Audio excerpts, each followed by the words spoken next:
Could you be mine? It's a neighborly day in this beauty woods, a neighborly day for beauty. Would you be mine? Could you be mine? I have always wanted to have a neighbor just like you.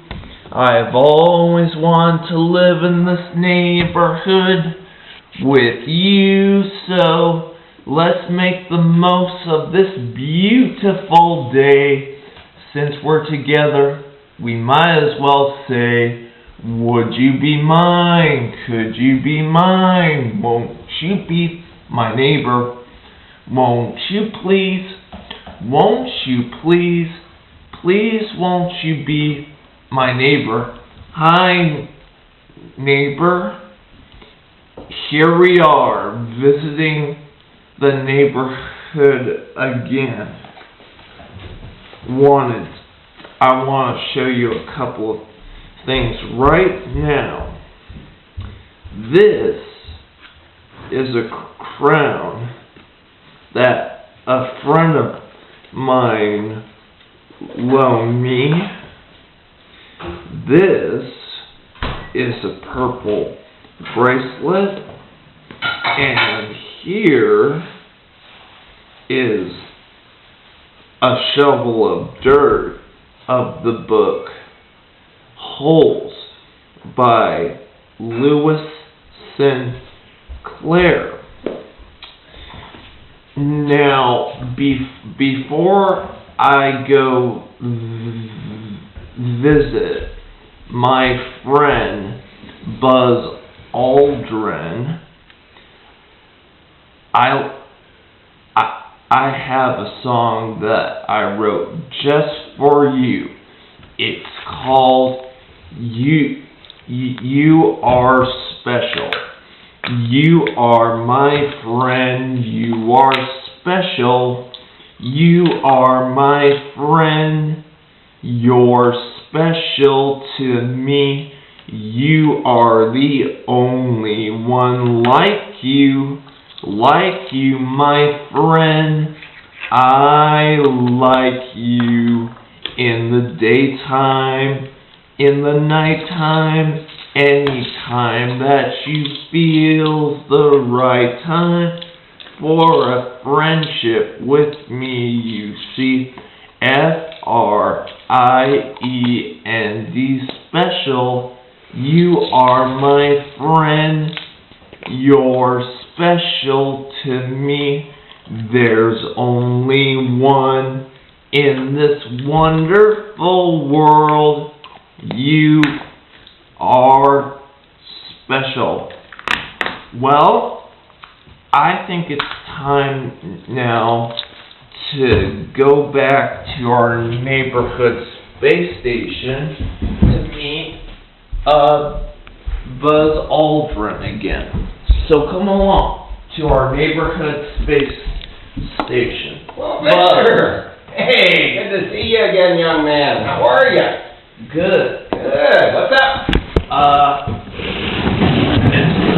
It's been a while since our last television visit to the neighborhood space station. It has.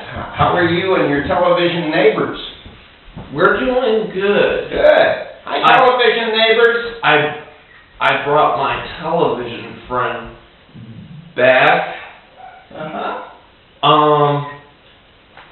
Now, last time I remember saying, Buzz, today when I brought my television friend back, I wanted to see that spaceship in your neighborhood space station.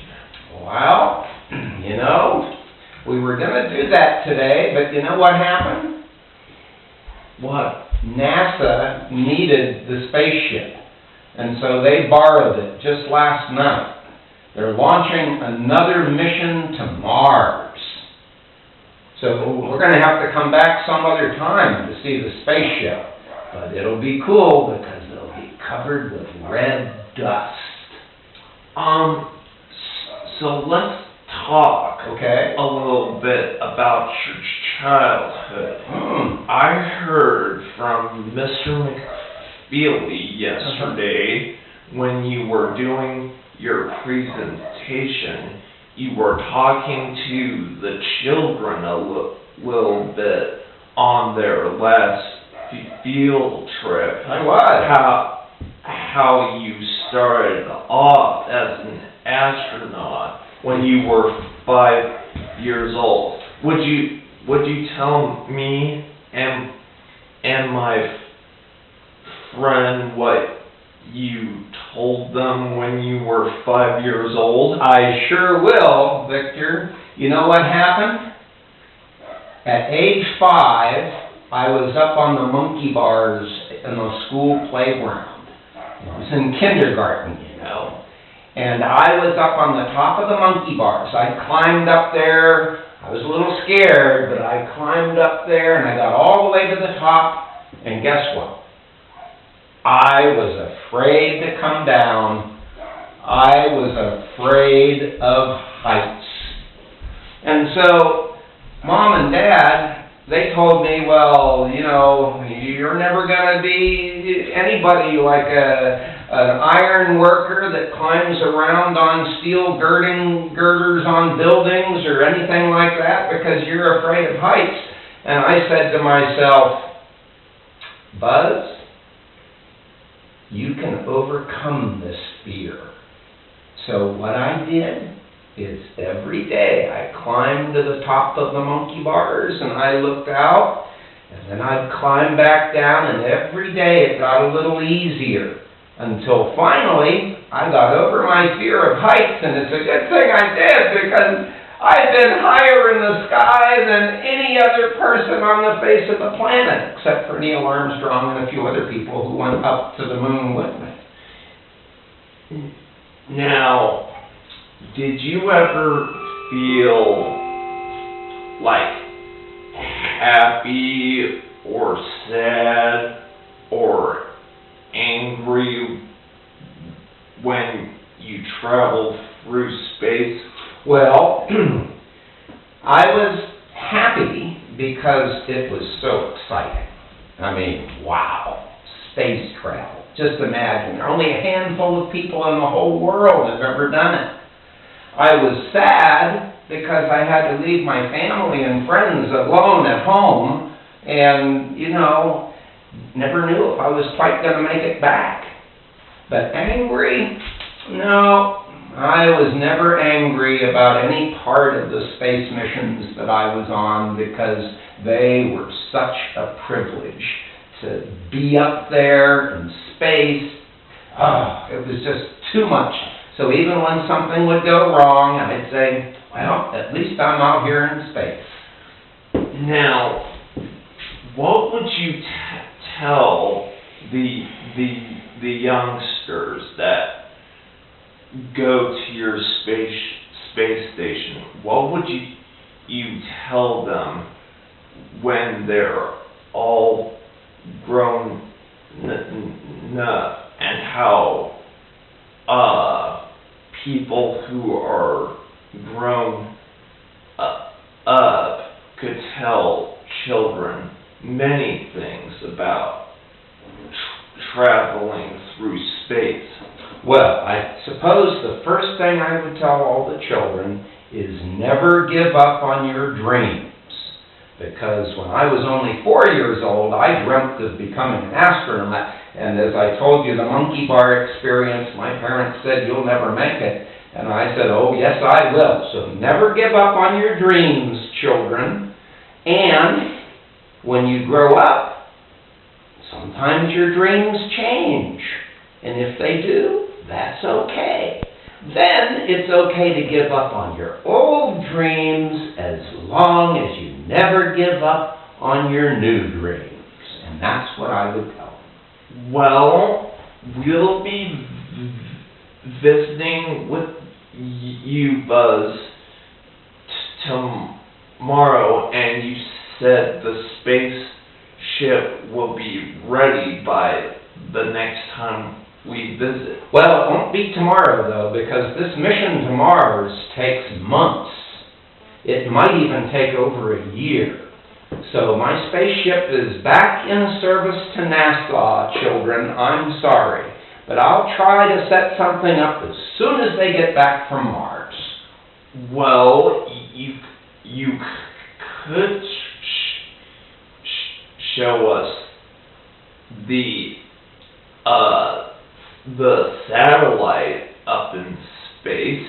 Well, I could, but we'd have to do that at night. In broad daylight, you can't see the satellite up in space. But at certain times of the year, certain nights, you can see it across the sky. Or maybe you could show me and my television neighbors that pointy thing on the spaceship. Oh yeah, the nose. Yeah, the nose. Yeah, it's pretty special. It's got a lot of communication equipment in it. Well, I have to go, but John Glenn, I'll see you back in the neighborhood of make-believe. Oh, okay.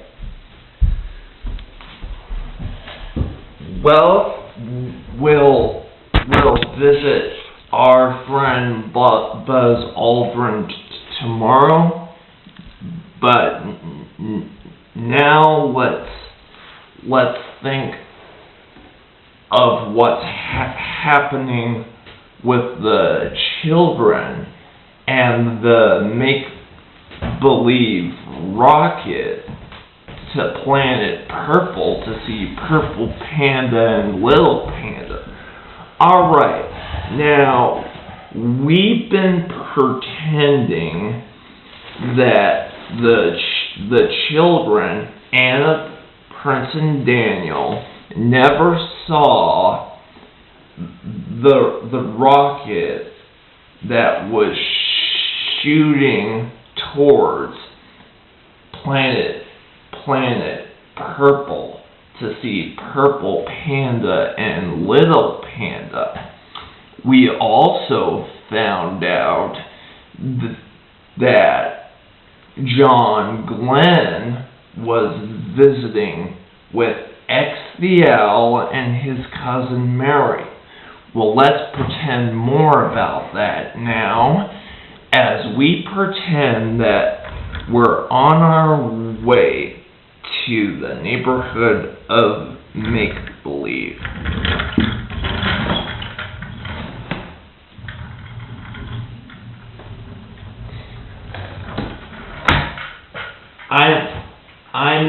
I'm Daniel Stripe the Tiger. It's so good to meet you, Mr. John Glenn. Well, it's a pleasure to meet you too, Mr. Stripe the Tiger. You look a little bit like a police officer, though.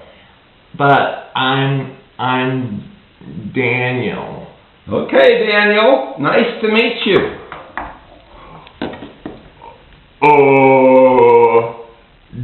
John Glenn, astronaut extraordinaire, I presume?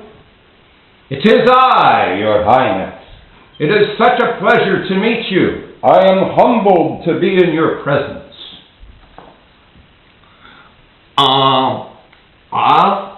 I think it's a pleasure that you're taking pictures for my OCS assignment. Well, I'll be happy to take as many pictures as you'd like. Oh, it's X. X? X the owl, you look a little bit like a pink flamingo. Well, John. Yes? My name is Cousin Mary Al. Oh. And I'm helping my cousin out Uh-huh. with his project. Oh, it must be